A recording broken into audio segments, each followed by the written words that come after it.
Friends, welcome to another episode of Auto Afflicted. I'm your host, Ali Goulet, and this is my 213,000 mile Porsche Cayenne Turbo.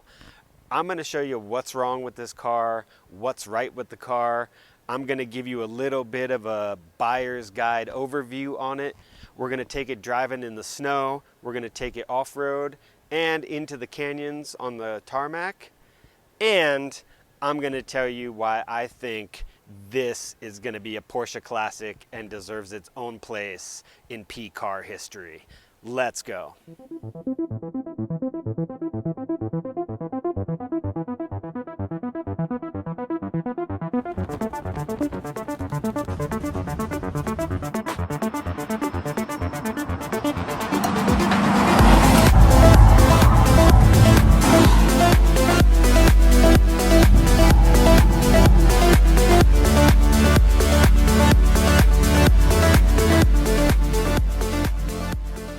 Right, so 2004 Porsche Cayenne Turbo 955. We're just going to call her Pepper, of course. This car, as I mentioned, has 213,000 miles on it. And in my opinion, that might be the biggest flex, is picking up a high mile car and running it as your daily. Now, when I was looking for cars, I wasn't looking for Porsche in particular. I was looking for the most bang for the buck. I wanted the best four-wheel drive car that was under $5,000. So I was looking at like rebuilt title Audi A8s, B5 S4s with tons of miles on them. Basically just doing local searches in my area for all-wheel drive, trying to get a manual if I could. And I stumbled onto this Porsche Cayenne, owned by an ASE certified mechanic. Of course, he didn't have any receipts for the work he'd done, but he had gone through some of the major things that need to be addressed on these cars. When the Porsche Cayenne came out, it was super controversial. You know, it was the first four-door Porsche.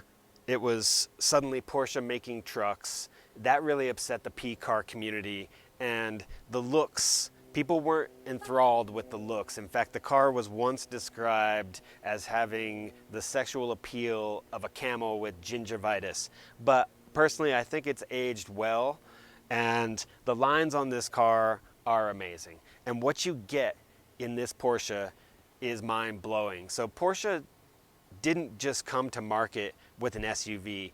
They came to market with the SUV, an actual sport utility vehicle. So under this, what I would call beautiful body, is an amazing drivetrain. While this does share the same platform with a Touareg and a Q7, Porsche did their own suspension tuning, and they biased the power distribution to the rear, 62%, 38% to the front. So what does that mean? It means it drives like a Porsche. This is the most tail-happy SUV you will ever find. It doesn't push, which is going wide on corners with the front end pushing and squealing. It comes out, it shows you the tail-happy drive, and that is something really amazing to me. Not only that, but Porsche went above and beyond, and in this particular vehicle, while it doesn't have the advanced off-road package, it does have the air adjustable suspension, which raises it up to a maximum of 10.7 inches of clearance on the axles. It does have center diff lock, rear diff lock with a reduction gear. So basically the tires will move at half the speed of the engine, and that's all designed with the intent of going off-road. So this is a super capable off-roader. When I bought this car, I'll tell you how much I bought it for. $5,000, which, there's some issues on the car that you can see. It has some dents. The bumper is fairly damaged. Sagging headliner. There were some bits of trim within the car that were missing, and the leather is not perfect. But honestly, for me, what I was looking for was a fun daily driver with power and all-wheel drive, and this is something I stumbled on that I couldn't be happier with. Honestly, I'm falling in love with this vehicle. Now, as you can see, it has Geolander AT tires on it. They're, you know, a little bit off-road. My intent is never to make this a low street racer. That just is a waste of what this vehicle is. So I found that these tires are a great balance. They handle well in the canyons, and you can take it off-road. They do surprisingly well in the snow, despite the fact that they have a little bit bigger block. They have a lot of siping on it. So to me, that keeps this car into the perfect all-rounder. We can go off-road camping with it. I can enjoy my drive up to the mountains with it. And then when it gets snowy or muddy or what have you, it's everything you need. So honestly, the perfect car in my opinion. And now that I have a Porsche, I can slip the word Porsche into conversation all day. Not only that, but of course I've become a little bit of a fanboy. I mean, who doesn't love a Porsche 911 since forever? This is not a substitute for a 911, but when I dig into Porsche's history, before Ferdinand Porsche became known for his Porsches, and that car in particular, he was maybe one of the most influential car engineers. He pioneered the first electric car, the first hybrid car. He worked for Mercedes and designed the SSK, I believe it was, which is a great high performance car for Mercedes. And then just went on to do great things with Porsche. Honestly, it was his son Ferry Porsche who really brought the 911 to life and made all of that happen. But then get into nearly 2000s, Porsche was in a huge decline, and their sales had dropped to about 14,000 units worldwide, which is insane, hard to deal with.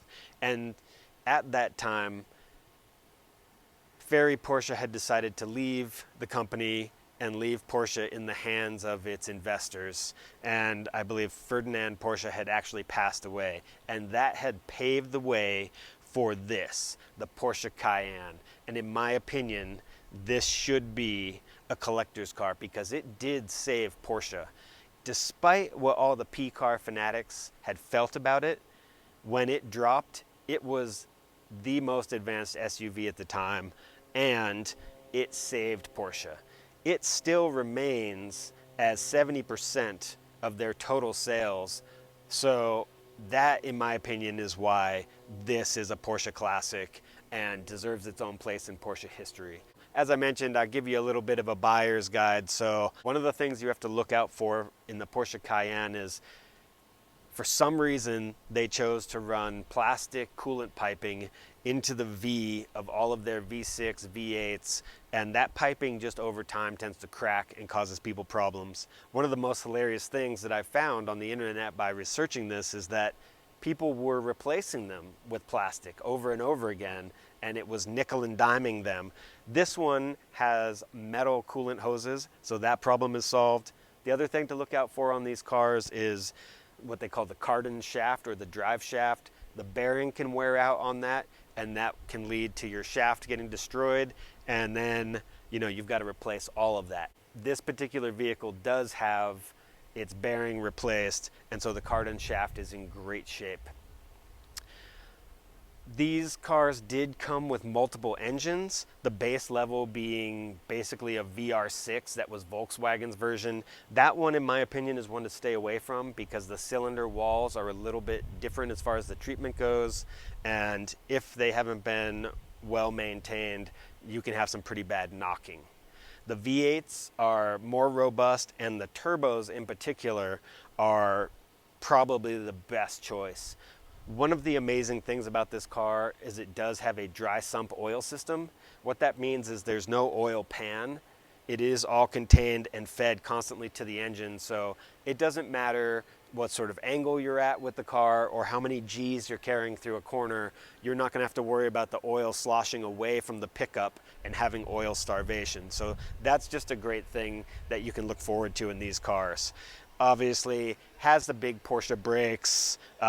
This one with the V8 turbo, it's a 4.5 liter, which stock produces 450 horsepower.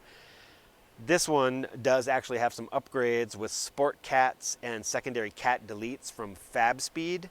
Those total are worth about 50 horsepower, so we'll just call this a nice even 500, which is plenty of power for me to have some fun. And honestly, I can't wait to get this thing more off-road, take advantage of some deep camping.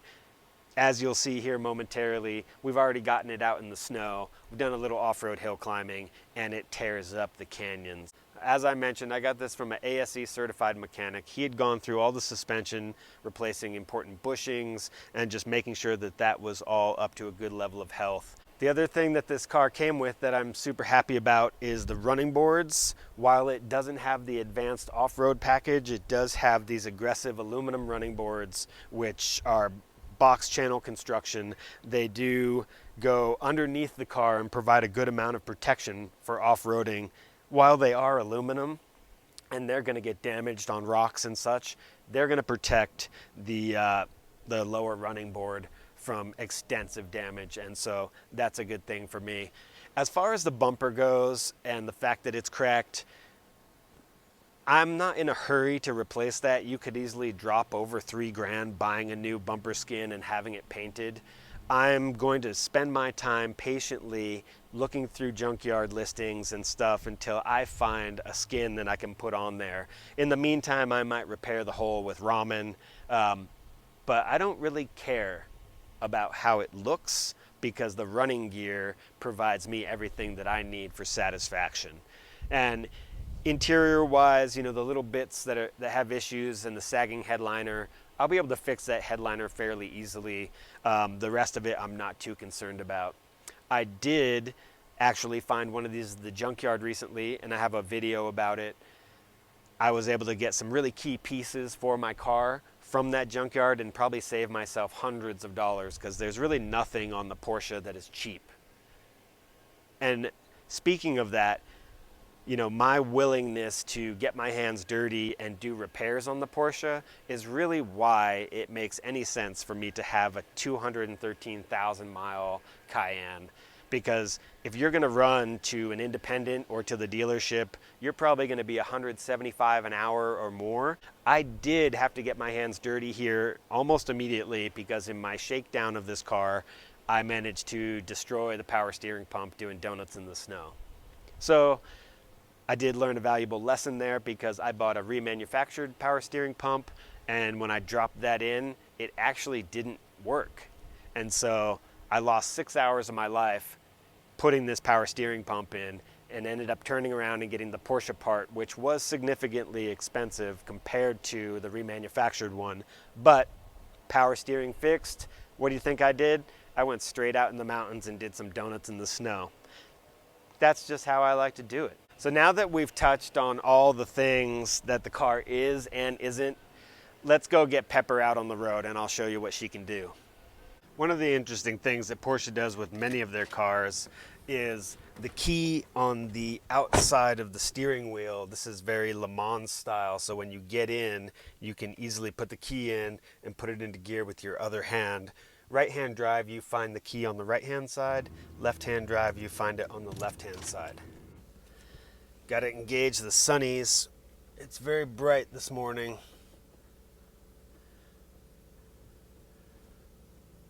One of the other interesting things about the Porsche that came out with this particular Cayenne is the key. The key is in the shape of a Porsche Cayenne. Really pretty interesting. And now that's basically the norm. You see that a lot on various cars. But at the time, that was very different. So one of the things that I really love about the Porsche is that with this 4.5 liter V8, you've got all that V8 power and torque.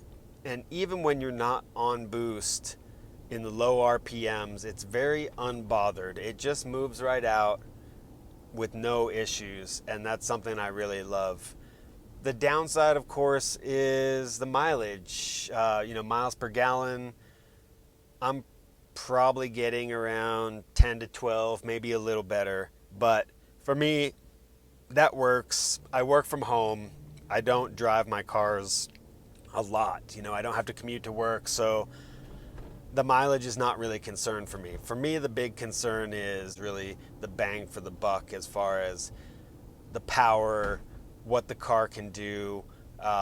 You know, the Porsche badge comes with a certain level of respect and coolness. And while I don't ever buy a car for that, it's just kind of an interesting added perk. So even though I have this, what you might call fairly beat up Porsche Cayenne, when people see it from a distance, it looks great. It has the Porsche badge, and people just assume that it's fancier than it is.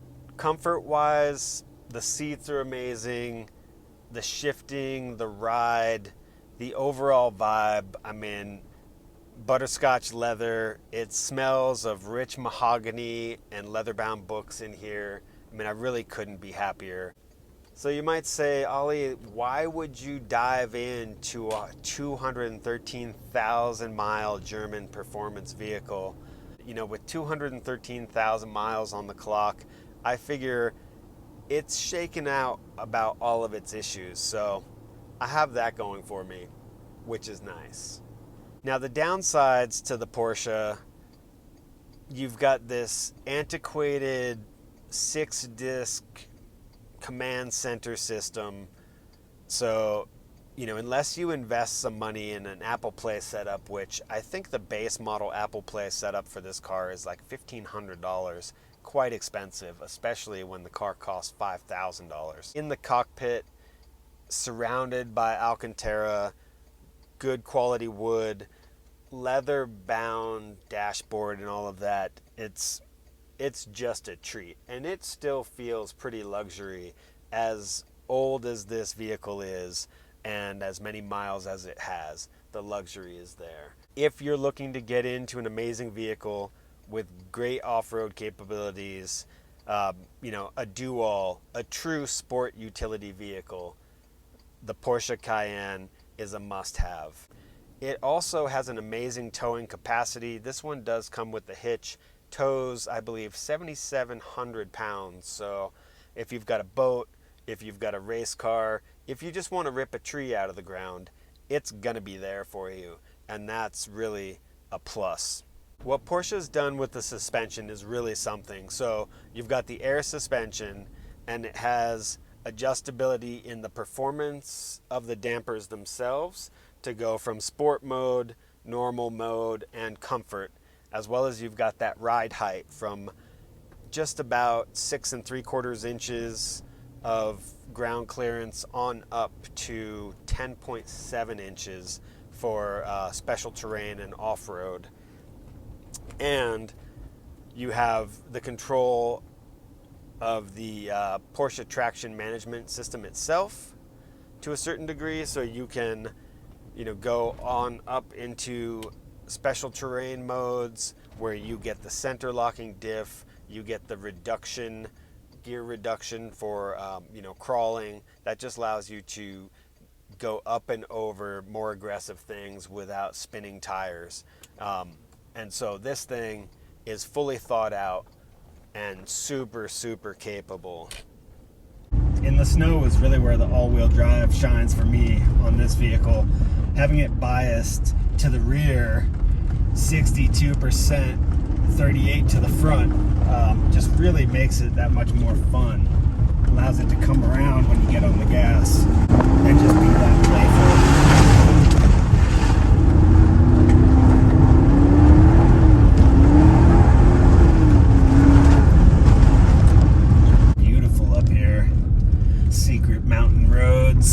I won't tell you where I am because I don't want to blow up my favorite spots, but I can tell you that it's awesome. Out on the tarmac, this thing really performs. That rear bias makes all the difference, makes this thing such a driver's car, even for a fat SUV. It just keeps giving, and the balance is so nice. Really, there's nothing else like this SUV. This thing is really just a blast to drive, but it's so hard to stay off the throttle because the twin turbo 4.5 liter V8 just sounds so good that you want to keep dipping into it. I cannot get enough of this spicy Cayenne. So when it comes time for the off-road, you just put it up into the special terrain mode to raise it all the way up and set the lockers, center longitudinal lock, and the gear reduction, and then away we go. It's maybe a little aggressive, but